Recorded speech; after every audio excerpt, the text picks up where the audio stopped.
My name is Professor Hassan Abolenein. I'm Professor of Urology in Mansoura University, and I am chairing the scientific office of the AAU.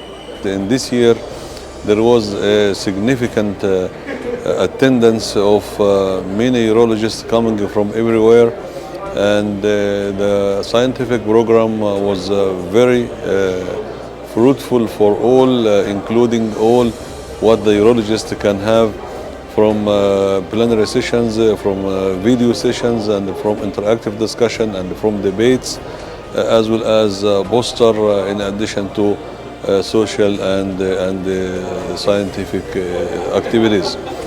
I would feel that it was very successful meeting in this year. Hopefully we will continue on this high level.